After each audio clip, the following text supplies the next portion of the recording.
Alright guys, welcome to the Deathmatch World Cup 5, and we have FreakinAndy and Failey facing off in the third game in their best of 5 series. So far, Andy's up 2-0 in the series. We've got Tartars coming out against Japanese this game.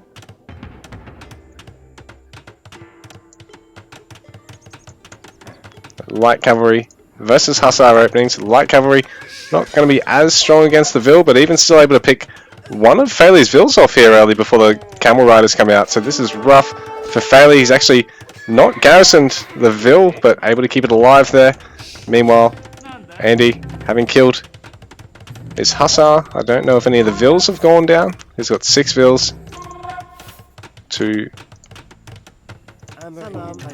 5 at the moment. So yeah, I think he managed to secure all his Vils there. FreakinAndy things are off to a good start for him once again. Not that he needs it in this series, so Failey, once again, he's got some camels on patrol this time, playing a bit of a defensive game, but he's going to have to rely on the fact that he can keep toe-to-toe with his opponent's macro behind this. He's getting that defensive castle right now, adding some more ranges at the moment.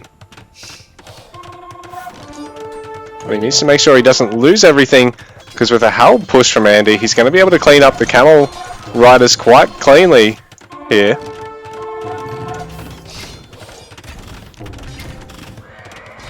Oh, so I wonder if Failey's played this a little bit too defensively. He's cleaned up the Halbs now, but he's spent an awful lot of gold on these units while still playing quite defensively, and now FreakinAndy's trying to secure the low ground.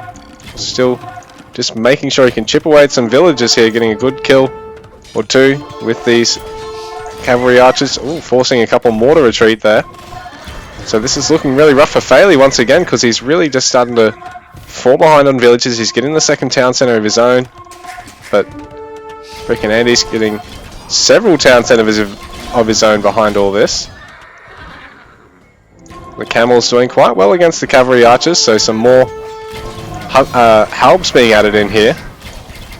And now we got mostly heavy cavalry archers on both sides of the fence, so it'll be who can sustain the gold required for this behind this. Andy gonna have to start dumping some food into gold to be able to continue to do so, but he's actually got access to a lot of this low ground gold, so he may even abstain from doing so and just get a shitload of villagers behind this, provided he can keep the pressure going. But Failey now has quite a solid comp with the Keshiks added in alongside the Cav Archers, so he's doing quite good. He just needs to make sure he can overwhelm the Halb count and really just push Andy back at this point, but he's fighting with all his might. Now the front line all falls though, so it's looking really rough for him once again. HDA is doing all the work here for Andy at the moment, who's starting to get Trebs in the mix. He wants to try and start working away at the castles. If he can do so, he can really slow down his opponent, sniping the Vil there as well. So Failey, it's looking really rough for him at the moment.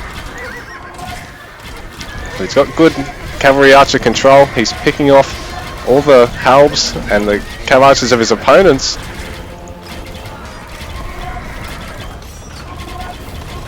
Andy's just continuing to mass up, maybe able to throw in an Onager or two here if he can. And this will really make it quite tough for Failey to engage this army. Failey having added his own Trebs behind this, he's getting some more of his own barracks behind this. He's going to add Halbs of his own, because he can't just keep losing camels, throwing away gold units just to tank damage. It's really rough when your opponent's only throwing away the trash. Things are looking pretty even right now actually. Failey's doing a nice job at pushing out against this, and he's even keeping the Cav Archers moving against the Trebs, which are attacking them over attacking Failey's Trebs. So he's slowly winning the Treb fight here. His own Treb's going to have to start coming forward now though, because he's taken out some of Andy's. But these guys going down is quite expensive. The Halb's proving to be a bit of a pest for the Onagers. Going to make it hard for them just to splash straight onto the heavy Cav Archers. So Failey's taking some nice engages in this game. Andy's running really low on gold, but Failey also doesn't have a huge amount in the bank, and I think Andy's eco behind this is looking much more solid. So Failey 35 eco pop, 83 here for Failey at the moment, so it's a little bit do or die at the moment. He's got to be a bit careful that he doesn't lose too many of the Cav Archers to the siege, and doesn't spend too long focusing the siege with the Cav Archers. He really needs to overwhelm the Cav Archer count of Andy's if he wants to get through this, but he's doing well with this fight. But bearing in mind, Andy just has such a strong eco, 97 Vil pop to 41 for Failey. I think he's only got 3 or 4 town centers at this point, so it's looking really quite rough. But if he keeps this pressure up, he can force Andy off one of these gold mines. Like, these villages aren't even protected at the moment. Ooh, Andy's going to try side building and securing this gold mine perhaps.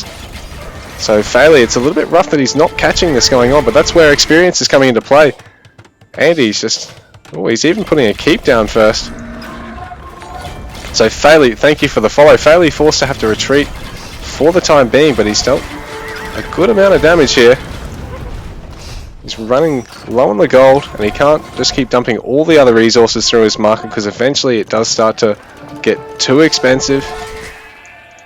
Ooh, Andy just getting a little bit of vision here with towers, while he gathers shitloads of wood out on the map. And eventually he will be cutting Failey off from wood eco as well. Failey, 56 Vils now to Andy's 134, so it's effectively a late game supremacy army for him now versus what's still a mid game deathmatch army. And Failey's not able to max out, keep remaxing behind this. He's only on 60 eco pop, so even though he's done well with the fights, he just hasn't got enough eco behind this. He really probably could have put some of this gold and some of this stone in, gold and wood into stone, and built some town centers from here and just tried remaxing, because he really needs to get the farm eco going from here. Like, his initial push is doing so well for him, but now Andy's going to be able to collapse on top of him. He's secured all this initial low ground gold. Ooh. Andy's managed to... sorry, Failey's managed to get the gold over here, but I don't know if it's enough. It's a bit too little too late at this point. Andy's starting to really creep to ahead in terms of score, but it's sort of for the first time in the game.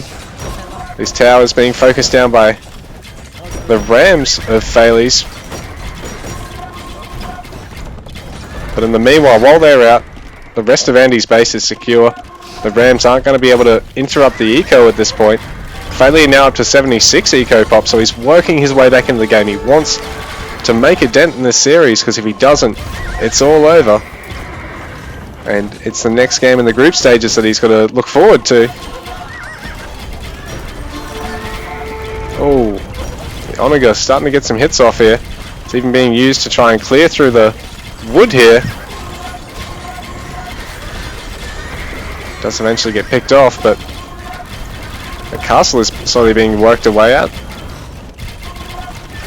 So Andy, yeah, solid on 130 eco pop. Failey still at 80, well, down at 85 now that he's dropped a couple of villages. So the tower creep here from FreakinAndy is really starting to work out. I didn't think towers are all that good in this, but Japanese have a double arrow tower?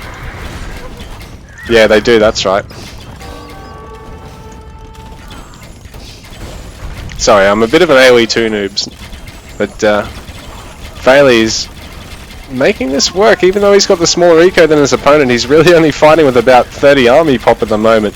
But bearing in mind, Andy can only max out at about 70, so Andy can't completely just swarm through him, but GG taps out, and Andy takes this stage of the group stages.